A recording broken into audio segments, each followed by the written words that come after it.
What's going on, guys? Welcome into the Point After with Mitch Kaiser. I'm your host, Mitch Kaiser. I am joined now by a fresh face on this podcast, but good friend of mine. That is Ben Linsey from Sumer Sports. Ben, a former coworker at PFF of mine. How you doing, man? Welcome into the show. First timer. Yeah, I'm excited to be here, man. Talk some football. We're kind of getting up to the actual meat of the season where we can actually get excited about talking about a lot of these teams. Yeah, I think the Hall of Fame game really got me excited. It wasn't just Carson Beck spinning it, but I think what a game. What a game. Hey, I mean, not bad. Not a bad start, you know. But no, I think that was honestly like the most exciting Hall of Fame game we've ever had.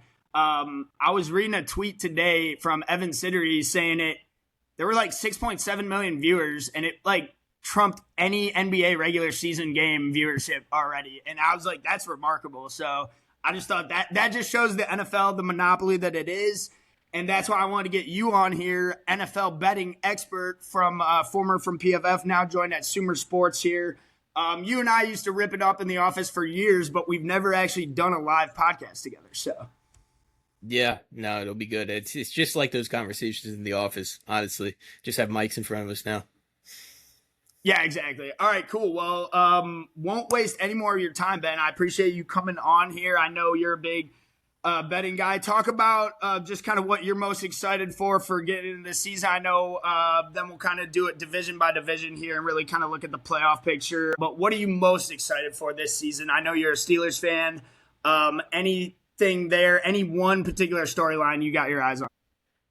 I don't know how excited I am about the Steelers.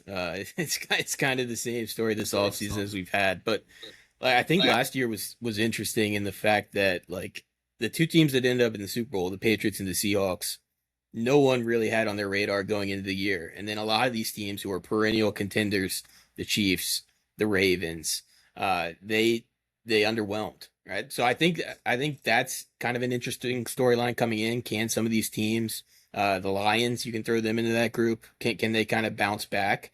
And then I'm also excited about some of these coaching changes specifically. Like everyone's talking about Mike McDaniel in Los Angeles and how that impacts them.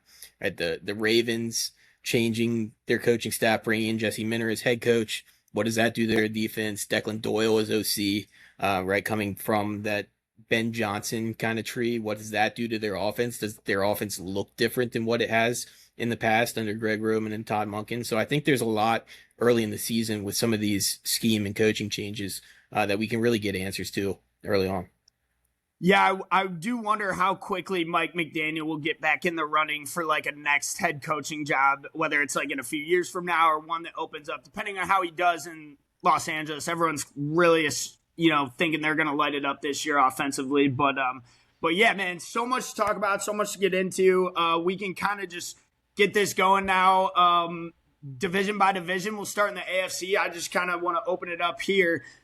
We'll start it with the team that, has the highest win total from this division, the most popular pick from this division, everyone's favorite quarterback, Buffalo Bills at a 10.5. Now, that's about what they expect per year. Like, it's probably a bad season for them if they don't hit above that mark. But again, when you look at 10.5, and there's only the highest win total is 11.5, and that's the LA Rams.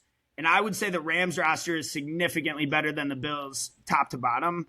Obviously, Josh Allen wins you a lot of points there, but defensively, I am not there with Buffalo. However, I do think they win above this. I'm going with 11 wins for the Bills. It's just hard to imagine Josh Allen not winning more than 10 games, so that's kind of where I'm at. But this is probably the lowest it's been in a while for them, right? Yeah, typically you don't see much higher than 11.5, right? And if I'm looking right now, there's two teams at 11.5, so this is still a high number. These are BetMGM odds, by the way. Sorry, I should have started with that. Over unders, courtesy of BetMGM Sportsbook. There you go. Yeah, I think the big question with the Bills is their defense. Right? We saw last year that they really struggled to stop the run, but for a long stretch, right, they were a pretty good unit under Sean McDermott. He's out, right? So they bring in Jim Leonard. What does that look like defensively? I tend to lean to the over here too, though, just because the offense, it feels like it has one of the safest floors of any team in the NFL, just with how Josh Allen is kind of situation proof. What they've been able to do with the run game the last couple of years, and really lean on that, especially on early downs, so that Josh Allen doesn't have to do it all himself. And then you can nitpick at what they gave up to get DJ Moore, but I do think adding DJ Moore, it just helps the passing game, right? It's another talented receiver, when that was their main issue last year, was you just don't have wide receivers who you trust against man coverage. And he's certainly more formidable than Josh Palmer, no doubt. Yeah. I was kind of high on Josh. I thought Josh Palmer would be a good addition. Couldn't stay healthy. That was my guy last year, remember? Yeah. But now you got him. You hopefully get Dalton Kincaid healthier, because he was a guy last year who was excellent when he was out in the field, and you look at all his rate stats. Very good. He just couldn't really stay healthy, right? So if you get him and Knox and you add DJ Moore to this receiving core, just feel really good about their offense. And this is a division that, outside of New England, right, you're not super scared about the Dolphins and the Jets, and like theoretically, yeah. So yeah, I would lean over slightly on Buffalo. All right, Ben and I are both taking the over for Buffalo. Next up, Miami Dolphins at the lowest mark of the entire, well, them and the Cardinals, but lowest mark of the entire NFL teams, 3.5. I'm actually taking the over here for Miami, and that's more of just like a respect nod to Malik Willis, who I don't think is bad. Like, I think, I'm not predicting he's going to light it up or be their franchise QB for years to come, but like everything he's shown in limited playtime, it pops off the screen, is very impressive. The stats he's put up, it's like hard to deny it. The arm talent he possesses, hard to deny it. The running talent he possesses. So like it's all kind of there. The receiving core is not great. Obviously, Jalen Waddle's now in Denver. I don't think the offensive line is going to be very good. It's a pretty young inexperienced offensive line. But I'm going to give them the over simply for Malik Willis winning them one extra game. I'll just do it for that. But what are your thoughts on Miami? Yeah, Miami's tough. I think if you just look at them on paper, it's like, I think it's the worst roster in the NFL. It's like just hard to identify talent. And there was like Malik Willis flashed in Green Bay, right? So there was some reason to be excited for him going to a new situation, getting a starting opportunity. It's just like in this offense, I don't really know how much of a real shot he's going to be given. When you look at this receiving core, and it's like most people who are, yeah, it's Tutu Atwell. Do they have Jalen Tolbert? Caleb Douglas, who they drafted, is flashing a little bit in camp supposedly, but like I think if you ask most casual NFL fans, name two receivers on the Dolphins, they could not. So it's a tough situation. The offensive line, like there are pieces on it. Like Patrick Paul played pretty well last year. I think he's an ascending player. Aaron Brewer was great at center for them. I was high on Proctor, but not for the Dolphins. So, like, I didn't love the pick specifically for them, for their scheme. But yeah, continue. Yeah, so there's a lot of unknowns on that side of the ball. And then defensively, like, I don't feel great about that side either, right? When you start looking in their secondary especially. So I know this is a really low number. Like, I think it's hard to go under on 3.5, but, like, I think this is a team that's going to be in the running for the first pick. There we go. The potential Arch Manning sweepstakes, as some are calling it. Not me, but some. All right, so Ben's going under there. I am taking the slight over on the low 3.5 for Miami. I'll give them a little respect nod there, but I do think they're going to be the worst team in football and probably end up with the worst record. So. New England Patriots. Moving on now. New England Patriots, the schedule team, as a lot are calling them from last season. Runner-ups in getting trounced in the Super Bowl to Seattle. First game of the season, Thursday night, a few weeks from now. Drake May. Is that in Seattle? I believe it's at. I think so. It's usually at the home of the champion. Yeah, okay. So 9.5 is their win total. I'm taking the over again here. I think it's like people are falling off New England too much, especially on a roster that's, I would say, is objectively better this year. And like the reinforcements they brought in and the receiving core, I think, are better. I'm not going to believe A.J. Brown stinks like some people think. I think he's I think he's a dog. I think he's one of the best receivers in football. I think he's only going to help Drake May. And same with Romeo Doubs. Doubs wasn't my favorite addition, but I do think he's a solid wide receiver too in that offense. They just extended Hunter Henry. It's looking like Will Campbell will take a big step in the offensive line. I just don't see how they're worse. And I think that's what everybody is just kind of like penciling them being bad and like almost missing the playoffs. And I don't see how they get that much worse, even if they don't necessarily win the division. I think they split with Buffalo. I think they win over 10 games, and I think they make the playoffs, and I think they're good again. Like, I don't see how they're way worse. And I just feel like people are falling off Drake because of one game against the best defense in the league. What do you think? And he was banged up in the playoff run, right? So, yeah, I tend to agree with you. Like, I think they probably, just because of some of the schedule stuff and just, like, regression in close games and things like that, like they probably they're not going 14-3. Yeah, but I think over is the right side here because a lot of what you outlined. Like I think they're just fundamentally a better roster right now. The receiving core, adding both AJ Brown and Romeo Doubs, is big. Right? I know you lose Stephon Diggs, but I think that's an upgraded group for sure. They also have some more flexibility. Like you sign Reggie Gilliam at fullback. Right, with the Josh McDaniels offense, likes to use fullbacks. Like that just gives you a different look offensively with one of the better fullbacks in the NFL. And then on the defensive side of the ball, you have those two interior game wreckers in Milton Williams and Christian Barmore. You have a good secondary. Like I think the biggest question with them is can they get Gonzalez got paid now, yeah. So there. Yeah, I think the biggest question is can they get consistent pressure off the edge? If you look at that edge group, but they're able to supplement that a little bit with the interior pressure they're getting. So I think from top to bottom, this is a good team. You got offensive line depth, bringing in Elijah Vera Tucker, drafting Caleb Lomu, in case you need to make some changes up front. So yeah, I think they've gotten better than last year, even if the results aren't necessarily guaranteed. 14-3 is a crazy. I do think they go over 9.5 though.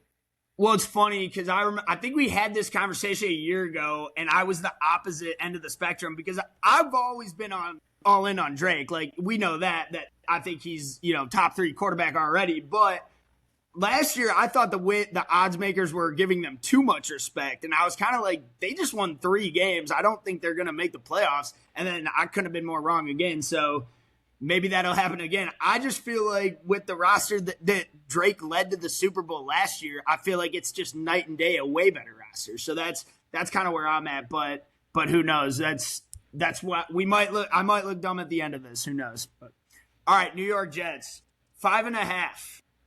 5.5. You go first on this one because I've got some opinions of the Jets. Yeah, the Jets are a team that I wanna. I think if you look at some of the personnel moves they've made this offseason, like I want to buy over 5.5. Like they added talent in the receiving core with Omar Cooper Jr. and Kenyon Sadiq in the draft. Their offensive line is like, I just was checking like which offensive lines, which 5-man combinations played together the most last year, and their 5. Basically, with John Simpson, who left, you replace him with Dylan Parham, but they played almost the whole year together. So you might not get that same kind of injury luck, but it's a young, talented, ascending group. The quarterback play can't be worse. It can't be worse. I mean, maybe if they get 2025 Geno, it's a wash. But Geno is coming into a better, like what should be a better situation when you look at the offensive line and the receiving core.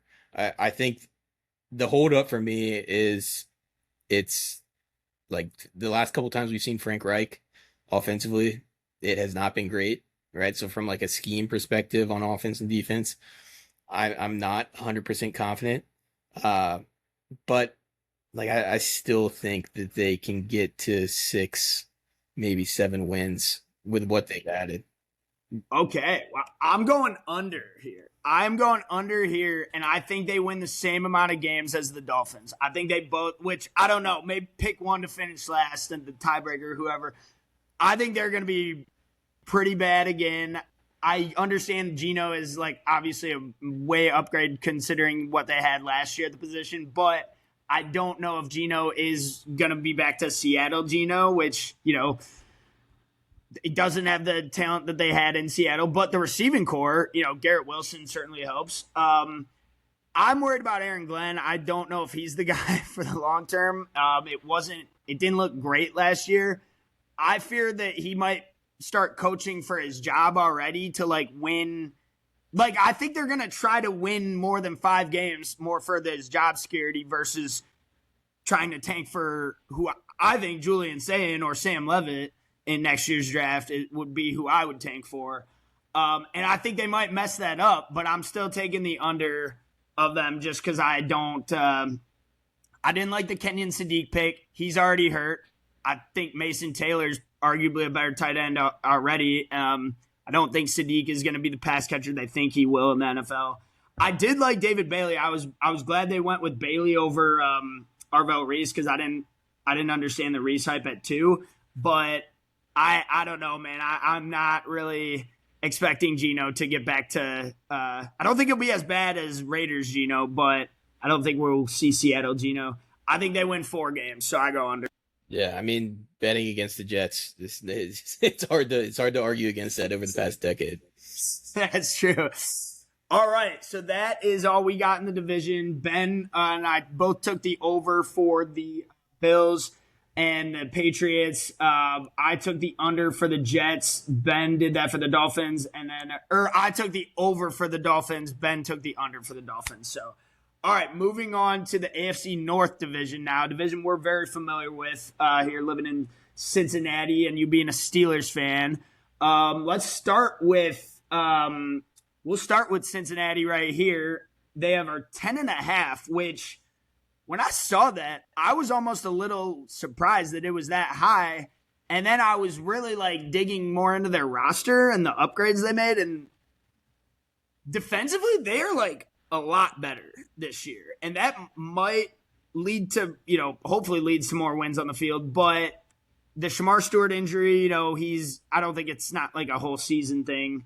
I'm going under because I'm still a little worried about the Burrow thing looming over. That seems to be a new storyline all of a sudden. Is he dialed in? Is he bought in here? And so that's why I'm just a little worried. And the injury things scare me. The offensive line still scares me. I still don't think it's a good offensive line by NFL standards. And I just can't predict them to win 11 games when they haven't done it for 4 seasons now. So I go under for the Bengals. Yeah, I go under here too. It's a high total at 10.5. The defense on paper, right, it does look like they've made a lot of improvements. It's a lot of improvements over a defense that was historically bad for a lot of the season last year. And you have a lot of new pieces coming together, right? And you're relying on Boye Mafe, who was a rotational pass rusher for the Seahawks, to be the guy. Yeah, a 3-down player. Yeah. So I think the defense can improve. I would still lean towards that being a below average unit. And then offensively, I do think the offensive line is in a much better place than when we were talking about them being consistently bottom 5 in the NFL. I think they're probably closer to average, and they were able to get the run game going a decent amount last year. The only thing with the offense is they're so reliant on Burrow, Chase, and Higgins being elite, right? That just their style of play, they rely on hitting those one-on-ones outside, right, at a high rate schematically with how they play. So that just makes them more fragile if one of those guys goes down, right? Because then you're really relying on if one of the receivers goes down, the other receiver and Burrow being almost perfect. So with the total being where it is, I lean under on Cincinnati. Yeah, Joe is second in my QB rankings. I think the world of Joe on the field. I think he's a psycho competitor. I think he's a killer out there. But I am just – it's been a few seasons now where he's really showed that over the full 17-game season. And like you just said, it feels like Chase Brown's a good running back. I'm not going to call him a great running back, and I don't think the offensive line is good enough for that to be like a critical factor of their offense. So that's where Joe has to like step up, and it feels like he has to throw for 5,000 yards every season for them to have a chance. And I just don't know how sustainable that is year after year when he keeps taking a beating here.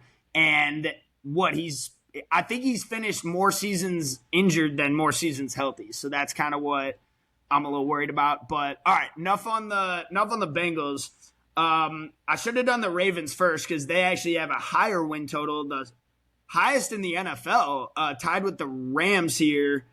And I can't believe I'm saying this, but I'm taking the over for the Ravens. And it's not to just say that they're a regular season team, but I do think they have the best, like the second best roster next to the Rams. If I'm just power ranking, guys on names on the spreadsheet here, and I think Lamar is still incredible talent. I don't think he's like gone yet. Like everybody thinks it's over for him after one subpar season and the injuries. I think he's gonna be fine. I don't know if we'll see 2024 Lamar again, but like you might not. That was like otherworldly numbers. So I think Lamar's going to be fine. I love the Jesse Minter hire. I said it a couple episodes ago. I wanted the Cincinnati Bearcats to hire him as their head coach when they were interviewing him before Scott Satterfield. So that would have been a better hire. Jesse Minter is going to be great defensively for the Ravens. They obviously brought in Trey Hendrickson. All the pieces are coming together to where it feels like they kind of feel like they have to do it this year, or it might like – players might start to move. They might start to move guys and like move on with their roster sort of thing. And again, this has nothing to do with the postseason. I think they're going to have a really good regular season and maybe win 13 games. Yeah, I can certainly see a world where that happens, right? There's a lot to be excited about with the coaches they brought in. You add a Trey Hendrickson on defense. You fix up the offensive line a little bit, right? That was a major issue for them last year, especially the interior. And you lose Linderbaum, but hopefully get some more stability across the board for the offensive line. The only thing that makes me hesitant at over 11.5 is there's a lot of moving pieces with this team, both from a personnel perspective and a coaching perspective. I think there's a world where this takes a little bit of time. Like early in the season, you go through some growing pains. We've even saw that with Mike McDonald's defense when he was with the Ravens, like the first 8 weeks of that first season, not nearly as good as what they ended up becoming. Right, so I think you might see in the offensive side, Declan Doyle comes from a background that's a good amount different than what the Ravens have done. And Lamar was great on like under center play action last year. They just didn't do it a ton. Right, so some of these like kind of changing the identity almost of this defense. And it's not a wholesale change, right? On the defensive side, Jesse Minter comes from that McDonald tree. You're replacing Zach Orr, who was there under McDonald. So it's not like a completely different thing. But 11.5 is high. We've seen Lamar get hurt. Like I would lean under. Yeah, I just talked about Burrow's injuries and then I just disregard Lamar's. Both of them are similar, right? So like I think there's a world where this team looks dominant and wins 13, 14 games. But if I had to pick a side, I would probably lean the under here, just in the case that either they start slow or a big injury hits. Like we're counting a lot on Nnamdi Madubuike coming back from what was considered potentially a career-ending injury, right? And he's going to be important for them on the defensive line. So just some of those components, I would lean on the under here.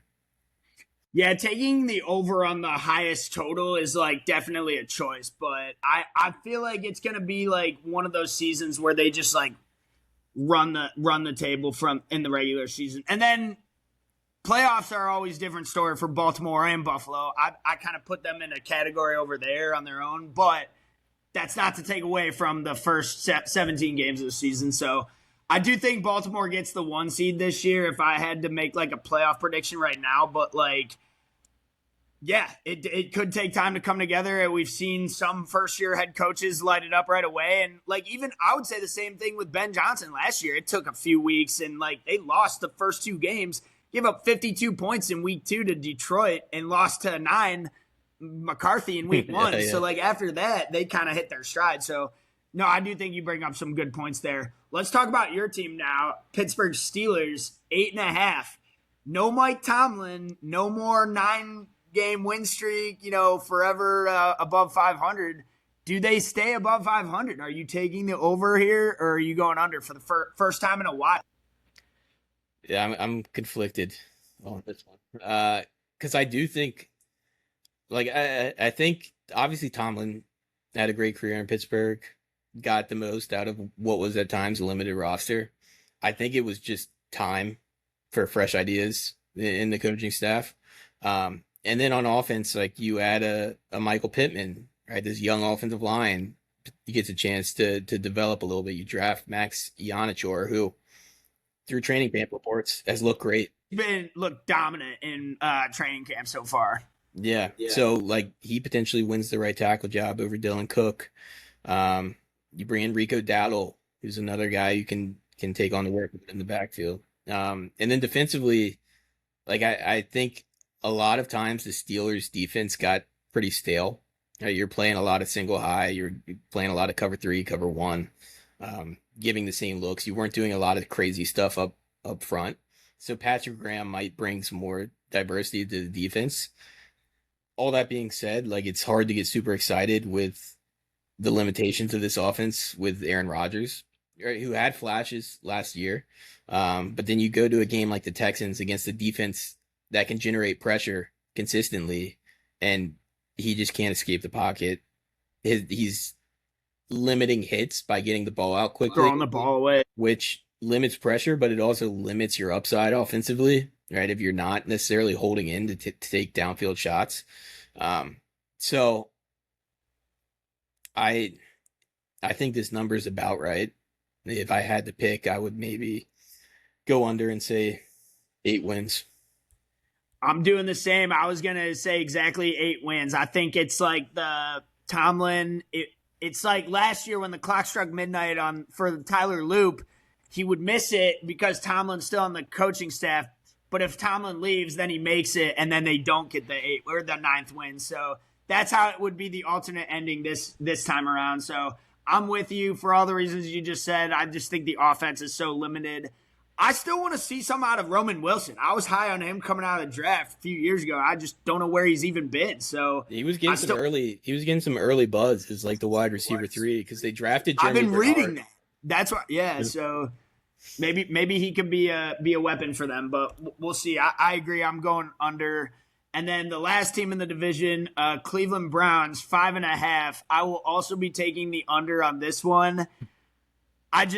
It's the same as the Jets here. Taking the under on the Browns, you might make a lot of money doing that over time. So I can't really get a stamp on the quarterback position. You don't know who it's going to be. You don't know if either of them will be effective. I think they should start Shadur. Personally, I think you should see what you have with him because I kind of am intrigued by him and still think there could be something there. But on that franchise, it's tough. So the receiving core is bad. I'm just going to call it what it is. The defense isn't bad. Like, the defense is actually probably good by NFL definition, but it's just not going to be enough to win them many games. And I can't see them winning more than 5. So, yeah, under. Yeah, I was pretty positive on the AFC East in general, I feel like, but I'm going to go under on Cleveland too. All 4 unders here. Yeah, all 4 for me. I think they might just beat it. Like, I don't think these teams are going to go under by a ton. But I think there might be some beating each other up, which typically happens in the AFC North. Yeah, Cleveland is just the quarterback situation. It's like as bad as it is in the NFL when you're looking at that. And the offensive line, it can't get worse than it was last year. But it's just like they picked up 5 new starters, essentially. And you're just basically saying, like, Elton Jenkins and Zion Johnson and Tevin Jenkins and Titus Howard. It's like, is it going to be good? I don't think so. Like, it's probably going to be better than last year, but it's still not going to be good. And when you have quarterbacks who have handled pressure like we've seen Deshaun Watson or Shador Sanders the last couple years, like, I just don't think there's a ton of offensive upside. And then defensively, Jared Verse is a good player. He's not Myles Garrett, right? And you're losing Jim Schwartz. So yeah, I think this team is going to be in the running for the first pick with some of these other teams we're going to be talking about. I do too. I would agree with everything you just said. All right, let's move on to the AFC South now. Let's start with the Houston Texans here. 9.5. Now, their defense is nails. Absolutely disgusting. Best in the one. Seahawks obviously would probably give them a run for their money, but on paper, Danielle Hunter and Will Anderson is just like dynamic wrecking crew on the coming off the defensive end there. The question mark almost becomes C.J. Stroud in the quarterback position for them, and it's crazy to even say that based on what we saw a couple seasons ago with him as a rookie coming out of Ohio State. And I'm going over because I think the defense is that good that it gives them a very high floor, and Stroud almost just needs to be a point guard. Like, he doesn't need to, like, let it rip or, like, fire a cannon, if you will, and, like, throw it into double coverage, like, just turn the ball over. Like, he was struggling against New England. What was that, 4-interception game, the last we saw of him? They got to get his confidence back up, but I wouldn't make him throw into harm's way, if you will. I still am going over because I think the rest of the roster is that good, but they got to figure out the Stroud situation for the long term of their team, I would say. I'm pretty high on the Texans. Like, I'm going over here as well. Defensively, there's no real holes. They were awesome last year, and then they bring in Jadeveon Clowney, who's just another edge rusher you can throw into the mix with Danielle Hunter and Will Anderson. One who you can play on early downs, who's good against the run. So their defense should be. It's hard to see a scenario outside of just cluster injuries where they're not a top 3 defense in the NFL. And then on the offensive side, Tank Dell should be back, right? Who? Tank Dell? Yeah, it looks like he's going to be back. Like, from what the clips I've seen, he looks pretty good. I saw it too. I was like, oh my God, yeah. that was a serious knee injury, and it looks like he's going to be back. You get another year of development from the young receivers and Jalen Higgins and Jalen Noel. David Montgomery was a big pickup for the run game. I didn't think they had a great run game last season.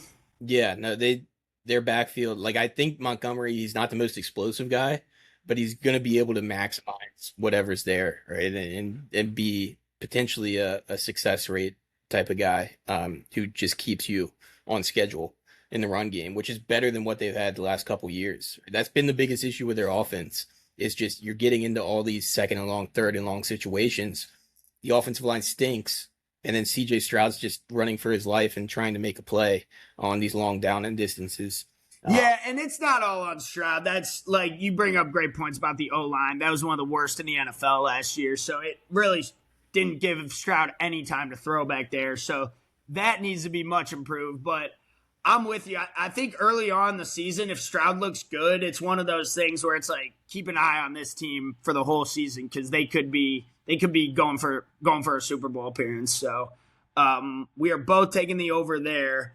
Anything else on the Texans before we go to Indianapolis Colts? I think if things break right, they could be like a number 1 seed in the AFC type of team this year. I've heard a lot of football media members high on Houston this year. A lot of people are liking the Texans, and it's kind of just they're kind of waiting to see the O-line and QB. But yeah, no, I'm with you. All right, Colts are at 7.5. So I told you I went back and changed a few of them before I did this exercise, and this was one that I flipped back and forth because the Colts had a tale of 2 seasons last year, and it was directly correlated to Daniel Jones' Achilles tear. So it's really hard to judge them based on the team they were in the second half with no quarterback. They brought Phillip Rivers out of retirement and lost, 8 straight games. So we'll always have that Niners Monday night game, though. Where Rivers that was kind electric, of man, yeah. I just think him coming out and doing that all together was cool for sports. Like, I don't even think it was about them winning the game, But Daniel Jones had them at 7-1, I believe. So, or they lost to the Steelers. They lost to your Steelers, but he had that offense humming, and then tears his Achilles. somehow he's already back. Like, again, I'm amazed every year I hear an Achilles tear. Like, oh, the guy's back in like 6 months. He's fine. I'm like, how? Like, it's like Jason Tatum's blew my mind. I could not believe how quickly he just played. And Tyrese Halliburton is like still not playing. So it's like, it seems like they're all different. I can't figure it out. But the Colts are probably hoping, they're assuming he's back and they're making it sound like he's going to be the week 1 starter. Until I see him out there like playing and like what it looks like on a football field, I can't take the over. So I'm going under 7.5. I like the rest of the Colts roster. I like their defense a lot. And Alec Pierce, my guy, him and Sauce Gardner, UC legends there. But I think the defense is going to be solid. I think they have a decent receiving core.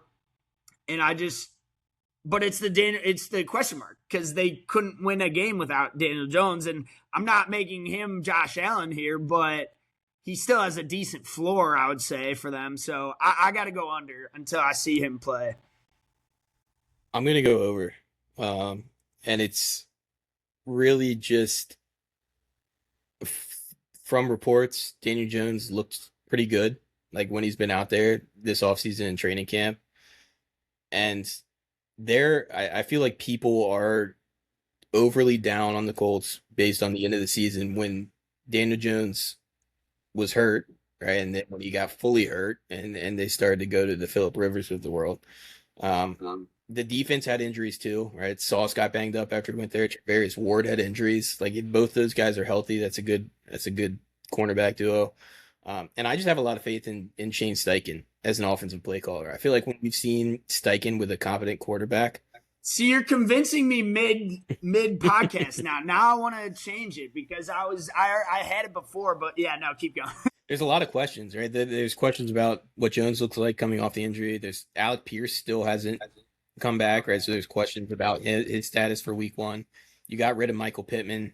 But I just think they're expecting Josh Downs like to take a step. Like that's kind of a up in the air. Yeah. And I think he can, right? And this run game was humming early in the season. So I just have at a total at 7.5, right? Under 8 wins. They have a fairly easy schedule this year too. Like I just think it doesn't necessarily need to be the number 1 offense, light the world on fire that we saw the first 8 weeks last year. But I think it could go back to being a good offense, right? A slightly above average offense. And I don't think the defense is terrible. So I would go over here on 7.5. When you do these win totals, you kind of have to think of the divisions in mind of like who the teams are going to be playing. And I took the Jacksonville Jaguars over at 8.5 because I gave the more respect now to Trevor Lawrence, who was in MVP conversations in the second half of the season last year. Like his odds were like in like the top 8. I wouldn't call him an MVP candidate yet, but he was playing like one for the back half of the season last year. And he walked into Denver and won that game. So like people forget the Jaguars were 13-4. Or were they 12-5? Either way, they had a really good season last year. They're expecting Travis Hunter to, take a step forward. I would hope so, given you spent a lot of draft capital on him. I gave the respect nod to them and took them. I still think they finished second in the division. I'm not going to take them over the Texans, but I think Jacksonville makes the playoffs again and wins 10 games. So that's why I went the over. Yeah, I'm trying to decide if I want to go over or under here. They're another team that these last two were tough for me. They were this was the toughest division. So the Jaguars are another team where like if you're looking at some of the regression candidate stuff, just what they did from a turnover perspective on defense, I think is one thing that you probably can't expect that to be the same going into the year. But their defense did play well in general, and the offense. I'll counter that with the. Have you seen the drop Trevor Lawrence touchdown passes clip? Yeah. That. So there's one. Yeah, there is some of that too. The other way. Yeah.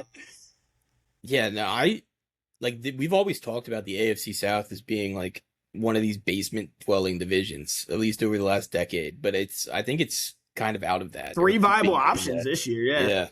Yeah. So I'll lean. I'll go over here. I know I'm kind of stacking divisions with overs and unders, but the offense, what the offense did at the end of last year, I think you saw it click, right? And they have a lot of options. They're relying on Tootin a lot this year, who they think very highly of. A lot of people are high on Tootin in the run game. Yeah, rotting Chris Rodriguez is like a kind of just run it down the middle, short yardage guy, power back. You have a lot of options in the passing game between Parker Washington with how he played at the end of last year. You brought in Jacoby Myers. He played really well. BTJ, you're hoping to get a bounce back. And then Travis Hunter in kind of a specialized role, TBD, depending on what happens with his split cornerback versus receiver. So I do think I lean towards, I don't think it's going to be 13-4 or whatever it was again last year, but I lean towards believing more in what we saw at the end of the back half of last season. Yeah, I thought 8.5 was just like maybe a game too low. I would probably be 9.5 if I were setting it, but they're a tough team for sure. All right, last team in that division, Tennessee Titans, who won, they go 3-14 last year. I think they only won 3 games. 6.5 is their win total this year. Last season was fully expected for them with Brian Callahan and Cam Ward in his rookie season. I thought he showed signs in the second half of the season of like promising signs, and I'm still very high on Cam Ward. I think he was the right pick at number 1, and I am not switching like Tyler Shuck or Jackson Dart. Like I still think he is a tier above them as a prospect and just as a quarterback in general. And I think the arm talent speaks for itself. And I think the fact that he didn't lose confidence and like he says all the right things to the media. This guy is a guy you want in your locker room. Leader, winner, cannon of an arm. He's got Carnell Tate now, a new wide receiver 1 in there for him. They've made some improvements on defense. I do think year 2 of this coaching staff will be will go much better this time. But I almost thought 6.5 was like, wow, like they're going to more than double their wins. I don't know about that. And I felt like I had to take someone in the under here, even though I just hyped up their whole team. I go 6 wins for Tennessee, slight under, because I feel like that would be a big improvement. Am I wrong? If they won more than 7? I don't know. Yeah, it would be. Yeah, I lean under here too. If there were obviously flashes to like from what Cam Ward showed. He looked great against Seattle. That was one of the best games he played. But if you look at his performance as a whole in totality, like if you're looking at EPA numbers or just like overall efficiency numbers, it was bad. Like he's got a long ways to go. Bad. So like I think banking on that to like take a massive leap. You almost need like a Drake May type of leap in year 2, and I don't want to like put that on Cam Ward like that. That's not fair to ask of. I don't know, but yeah, and with what the coaching involved, right? If you look at Drake May, Josh McDaniels has had a lot of success as an offensive play caller. Brian Daboll, I don't know if I have quite the same amount of confidence. And these offensive, like you bring in Wan'Dale Robinson, you bring in Wan'Dale Robinson, you bring in Carnell Tate. Like it's obviously a better group than what he had last year, but I still don't necessarily trust the offensive line. But I think defensively, Jeffrey Simmons is awesome, right? But I'm not sure how many like true impact players you have, and you're really relying on Robert Saleh to really lift that group going into this year. So I just think like 7+ wins for this team would be a jump, particularly when we're talking about all these other teams in the division that I at least like and that we like in Houston, Jacksonville. I think Indianapolis could be better than people think this year. So it's not necessarily the easiest division in the world. I would lean under. All right, moving on to AFC West now. Let's start with the Denver Broncos, who were the 1 seed last year, almost made it to the Super Bowl. Bo Nix goes down in the AFC game against Buffalo.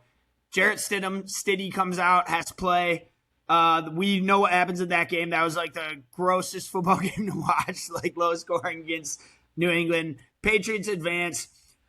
I'm kind of all in on the Broncos, man. I got to be honest. They are top to bottom an impressive roster, and I'm all in on the Sean Payton, Bo Nix pairing. I think it's kind of been a match made in heaven for Bo, honestly, and kind of they just let him play backyard football, and it works for him. So when you have the talent that they possess on the offensive line and the receiving core, it works. And especially bringing in Jalen Waddle, I don't see how they get any worse, truly. I don't know if they win 14 games again, but I'm certainly taking the over at 9.5.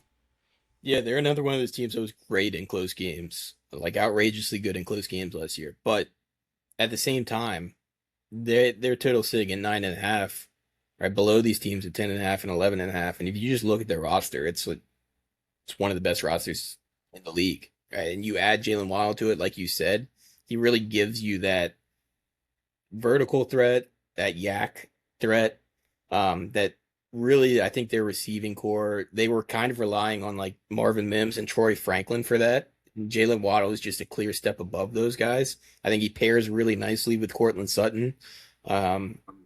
The defense, you didn't really lose anything. You lost John Franklin Myers, right? But that's the one piece you lost from a defense that has been great, right? The last couple years, you have a lot of stability on that side of the ball. Vance Joseph's still there. So I don't think there's really a reason to expect this defense to take a massive step back. And I think realistically, the offense should be better, just based on bringing Waddle in. So I think this is an over 9.5 for me. All right. Yep. We're both pretty high on the Broncos. Let's move on to a team that I've had a lot of obviously we all have respect for the Chiefs and what they've accomplished over the last decade. Kansas City Chiefs are sitting at 10.5. I got to be honest, this might be the toughest line to pick in the NFL right now because there's a world where Pat is Pat again and they just win the AFC and dominate everyone and go 14-3. And we wonder why we ever questioned it at all.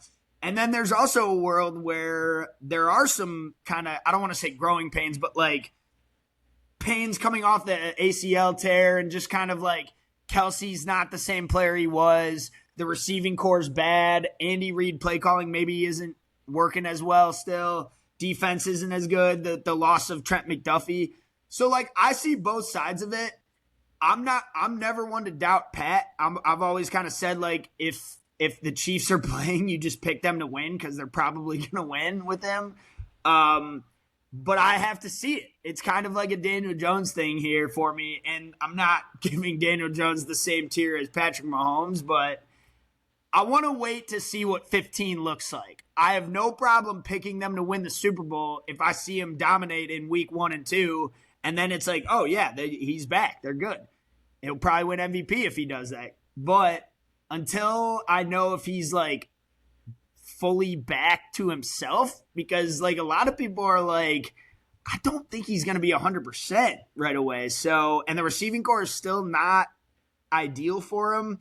It's weird. I was listening to a Ryan Russillo podcast this morning, and he was talking about how they ask more of Mahomes over the past few seasons than they did when he was young and healthy and could run and do all this stuff. They put more on his plate now than they did back then, and it should be the opposite. It should be backwards, and but that's where I'm at with the Chiefs. I'm going under for now just because I want to wait and see. I'm going under too. Right, I think the reason to go over here is just blind faith in Mahomes. Right, and the other element of this is he is coming off a major injury. Right, so it's it's not a guarantee he's going to. A lot of what he had to do last year was use his legs to scramble, right? Because guys weren't extend plays. Yeah, they didn't have an answer against man coverage, so a lot of times his legs and his ability to scramble was the answer. And you look at this, and his legs are so underrated too. They always have been. How fast he actually is out there. He can run with the best of them. I don't care what anyone says. He just chooses not to. And all the stuff that people get mad at around the sidelines, like looking like he's going to go out and getting an extra few yards, that he's good at that stuff too. Part of the game. So the receiving core didn't really add much. Right, their big swing on offense was bringing in Kenneth Walker, right? Which I think clear need for them to be more explosive in the run game. Hopefully, I don't love paying running backs. That's my personal, me personally. That's the PFF ex-PFF coming The out. PFF in me, yeah. Yeah. Well, maybe I should change my philosophy too. Yeah, but it's just hard to see scenarios where especially against the best defenses in the league, that this receiving core just gets open enough. And then defensively, like they threw some resources at the defensive side of the ball, particularly in the draft. But that was like you're replacing Trent McDuffie and Jalen Watson, your two top corners from last season, with Mansour Delane, and you're hoping Noel Williams steps up. I think they just lost. Delane's a stud, but he's a rookie. I mean, he's going to be like, they've just lost depth across their team. Like, is there anyone on that defensive front that you rely on to get a pressure outside of Chris Jones? I just think this number is like, as much as it hurts to bet against Mahomes, I think the 10.5 number is pretty high for them. If he gets in the playoffs, I will pick them to win the Super Bowl. That's for sure. But until he does that, I gotta wait and see. But he can sneak in as the 7th seed and they'll still win it. But, all right, moving on to the Las Vegas Raiders here, who are at 6.5. I actually want to have a deeper conversation here, specifically about like Mendoza and just kind of starting rookie QBs in general. What are your thoughts on that? Because I kind of think the dumbest thing ever is the veteran bridge QB thing that never works. When you draft a guy at number 1 overall, I think you should start that guy because he needs reps and he needs play time. A few bad outings should not kill his confidence if he is that dude. If he is that good and you are the guy, Burrow's done it, Caleb Williams has done it, Cam Ward will hopefully do it this year. Like, that's kind of where I'm at. I don't know why they brought in Kirk Cousins. I'm taking the under, by the way. This is like kind of where I'm leading to. I think they should just start Fernando Mendoza. I don't know your thoughts on the whole like killing a QB's confidence versus not, but that's why I'm taking the under because I don't see this season going well for them at all. Yeah, I don't know if it's so much as killing confidence as it is you don't want him building bad traits in a bad situation, because he consistently has, like, he's consistently fighting for his life behind a bad offensive line, and you just build bad. So, like, I think that's the thought process. And the offensive, like, the whole offense was an absolute disaster last year. Right? There's reason to believe it can be better with Clint Kubiak coming in, what he was able to do with Seattle with not necessarily people didn't view it as a good offensive line going into the season. They should get Colton Miller back. They added Tyler Linderbaum. Like, it shouldn't be quite as bad, but I do think there are still some holes. And then this receiving core, it's like Brock Bowers, and then it's Trey Tucker and you see Bearcat, man. Jalen Naylor, who they brought in. It's not a great receiving core either. So I don't necessarily mind them going to Cousins early in the season. I don't think it's going to go great. I would go with the under here too. There's a chance you end up like they were about to trade Max Crosby. I know they're acting like right now like Max Crosby's a Raider. He's going to help this defense, but I think we could get to the trade deadline and Max Crosby's gone. So yeah, I think this is a team that's probably moving in the right direction with the moves they made this offseason. I don't know if this is the year we're going to see them get to 7-8 wins. So I would go under here too.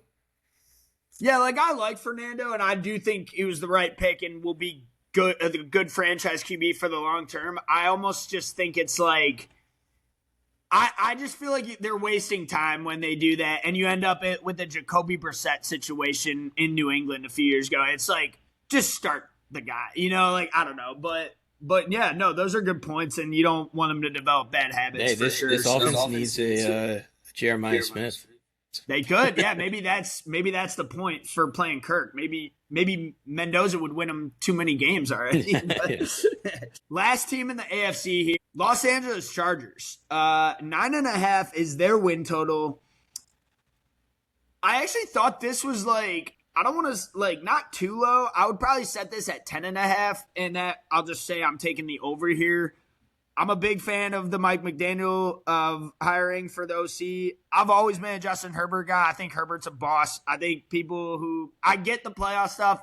Those are real. Yes, the playoff collapses are real things. I still think getting your team to the playoffs is more impressive than not getting your team to the playoffs.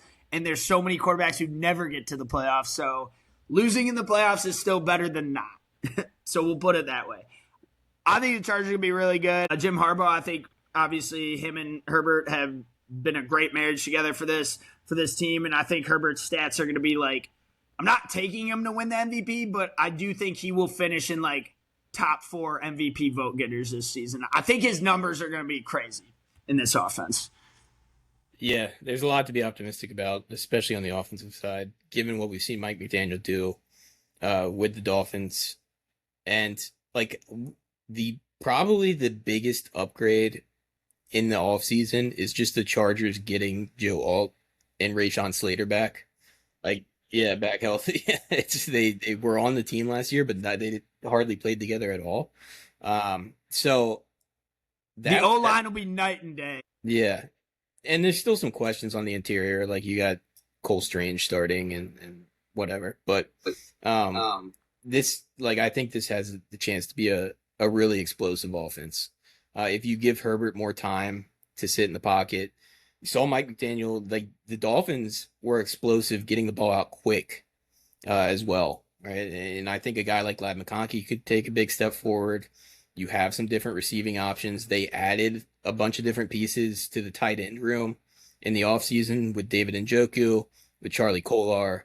They brought over Alec Ingold, right? So some of this heavy personnel stuff that you saw with Greg Roman, I think just has a little bit more viability with some of the pieces they brought in. Kolar is a great blocker. Alec Ingold you can use in a lot of different ways. You get Njoku with Gadsden, who flashed as a rookie. Right, so I think they can do a lot of different things offensively, get some more space for Omarion Hampton, for Keith Mitchell, who they brought in. Hampton, I took him way too early in fantasy last year, and it did not work out. So I need him to go off this season to make up for that, which I'm expecting him to. Yeah, and some of those outside runs, like the you see in the McDaniel offense that Achane had so much success with, like I think Hampton is viable there too, right? And that's kind of where he wins. So the biggest question is you lost Jesse Minter on defense, who was a great defensive coordinator. So there's a little bit of uncertainty if they'll be as good on that side of the ball. But I go over here too, just because I have faith in the offense. All righty, there we go. Both going over. So to recap the division, I think we did the same picks here. We both went over on the Broncos and Chargers, and we both went under on the Chiefs and Raiders. It wouldn't shock me at all if the Chiefs win the division and we're sitting here in January and they're 14-3, but I got to see it first for Pat. All right, any closing thoughts on the AFC? I know we just spent a whole hour on it. Yeah, no, I think the AFC, I think it's Texans, Ravens, Bills, Broncos, right? And then maybe like a team like the Chargers or the Jags sneaks in, but it's a pretty competitive top of the AFC in my opinion.